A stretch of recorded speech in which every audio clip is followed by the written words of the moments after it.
சித்திரை திருவிழாவை ஒட்டி அழகர் மலையிலிருந்து புறப்பட்ட கள்ளழகர் 3 மாவடி பகுதிக்கு வந்தடைந்திருக்கிறார்.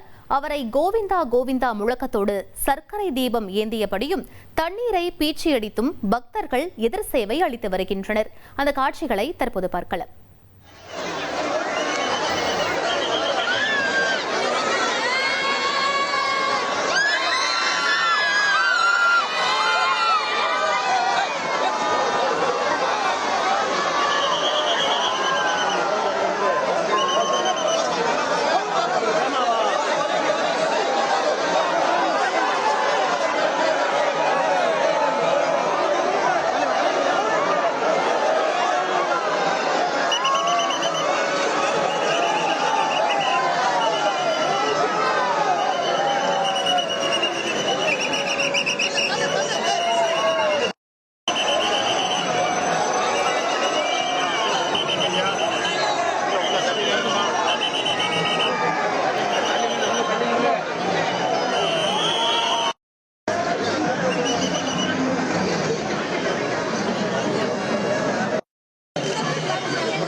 இது பற்றிய மேலும் விவரங்களை எமது செய்தியாளர் ஜெகநாத் வழங்கிட கேட்கலாம். ஜெகநாத், இந்த நிகழ்வின் சிறப்புகள் என்ன?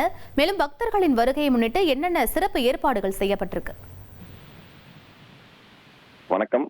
திருமாலிருஞ்சோலை தென் திருப்பதி என புகழ்ந்து அழைக்கப்படுவது 108 வைணவ ஸ்தலங்களில் ஒன்றானது மதுரை மாவட்டத்தில் இருக்கக்கூடிய அந்த அழகர் கோயில் மலை அடிவாரத்தில் இருக்கக்கூடிய அந்த கள்ளழகர் திருக்கோவில்.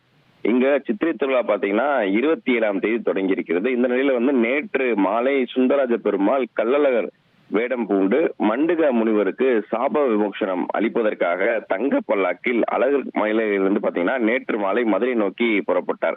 பின்னர் பாத்தீங்கன்னா அப்பன் திருப்பதி, கல்லந்திரி, கண்ணனேந்தல் வழியாக கள்ளழகர் தற்போது அவர் வழியாக வந்த நிலையில மதுரை மாநகர் பகுதியான 3 மாவடி பகுதிக்கு கண்டாங்கி பட்டு உடுத்தி தங்க பல்லாக்கில் எழுந்தருளினார். குறிப்பாக மதுரை மாநகர் பகுதிக்கு வந்திருந்த கள்ளழகருக்கு பிரம்மாண்டமான எதிர் சேவை நடைபெற்று வருகிறது. எதிர் சேவையின் போது பார்த்தீங்கன்னா பக்தர்கள் பொதுவாக அந்த கருப்புசாமி வேடமிட்டு ஆடல் பாடலுடன் வரவேற்று வருகிறார்கள். பெண்கள் கையில் சர்க்கரை தீபம் ஏந்தியபடி இந்த கள்ளழகரை வரவேற்று சுவாமி தரிசனம் செய்து வருகின்றனர். மேலும் கள்ளழகர் முன்பாக பல்வேறு இசை வாத்தியங்கள் முழங்க கைகளில் தீபங்களை ஏந்தியபடி கருப்புசாமி வேடமிட்டு பக்தர்கள், அனுமர் வேடமிட்ட பக்தர்கள் ஏராளமானர் கள்ளழகரை எதிர் சேவையின் போது அவர்கள் வருகை தந்து சுவாமி தரிசனம் செய்து வருகிறார்கள். குறிப்பாக மாநகர் பகுதிக்குள் நுழைந்த கள்ளழகரை மனம் குளிர வைத்து வரவேற்கும் வகையில் தோல் பைகளால் தண்ணீர்கள் பீச்சி அடிக்கப்பட்டு அவருக்கு விருப்பப்படியான இந்த வரவேற்பானது அளிக்கப்பட்டுக் கொண்டிருக்கிறது. வழி எங்கிலும் பார்த்திருந்தனால் பல்லாயிரக்கணக்கான பக்தர்கள் கள்ளழகரை எதிர் சேவையில் அவர்கள் பார்ப்பதற்காக இந்த பகுதியை நோக்கி குவிந்து வருகிறார்கள்.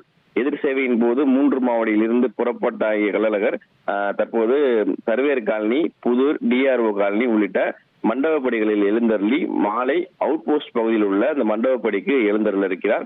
குறிப்பாக அழகர் கோவிலில் புறப்பட்ட மீண்டும் அழகர் கோவிலுக்கு திரும்பும் வரை சுமார் 494 மண்டபப்படிகளில் அந்த கள்ளழகர் எழுந்தருள் இருக்கிறார். இதற்கு பார்த்தீங்கன்னா மதுரை மாநகர் பகுதியில 5000 காவல்துறையினர் பாதுகாப்பு பணியில ஈடுபட்டு வருகிறார்கள். குறிப்பாக மதுரை மாநகர்ல கள்ளழகர் எதிர் சேவையை முன்னிட்டு 200க்கும் மேற்பட்ட இடங்கள்ல கண்காணிப்பு கோபுரம் அமைத்து சிசிடிவி கேமராக்கள் அமைத்தும் பாதுகாப்பு பணிகளை மாநகர காவல்துறை ஆணையர் செய்து வந்திருக்கிறார். எதிர் சேவை நிகழ்ச்சியை தொடர்ந்து இன்று இரவு தல்லாகுளம் அம்பலகார மண்டபப்படியில எழுந்தருளும் கள்ளழகர் நள்ளிரவு தல்லாகுளம் பிரசன்ன வெங்கடாச்சலபதி பெருமாள் கோவிலிலிருந்து தங்க குதிரைக்கு மாற்றப்பட்டு அந்த வாகனத்தில் எழுந்தருளி பக்தர்களுக்கு காட்சியளிப்பார். பின்னர் ஆண்டாள் சூடி கொடுத்த மாலையை ஏற்றி 1000 பொன் சப்புரத்தில் காட்சியளிப்பார். அதனை தொடர்ந்து பார்த்தீங்கன்னா தல்லாகுளம் கருப்பணசாமி கோவிலிலிருந்து தங்க குதிரை வாகனத்தில் புறப்படாகி நாளை காலை வெள்ளி குதிரை வாகனத்தில் வீரராக பெருமாள் வரவேற்க கள்ளழகர் வைகை ஆற்றில் லட்சக்கணக்கான பக்தர்கள் முன்னிலையில எழுந்திருக்கிறார். தற்போது கள்ளழகர் மதுரை மாநகருக்குள் வருகை தந்து பல்வேறு இடங்கள்ல மாநகர் பகுதிகள் வலம் வந்து கொண்டிருப்பது குறிப்பிடத்தக்கது. விவரங்களுக்கு நன்றி ஜெகநாத். 1,28,00,000 மனங்களை வென்ற தந்தி டிவி யூடியூப் சேனல். தவிர்க்க முடியாத தம்ப்நெயில், கலக்கலான கான்டென்ட்ஸ். நீங்களும் இந்த குடும்பத்தில் இணைய இப்பவே சப்ஸ்கிரைப் பண்ணுங்க. அசுரபலம் கொண்ட எங்கள் டிஜிட்டல் கரங்களில் உங்கள் விளம்பரங்களை சேர்க்க வாட்ஸ்அப் பண்ணுங்க. 8939888838. Email advtthanditv@dttv.in.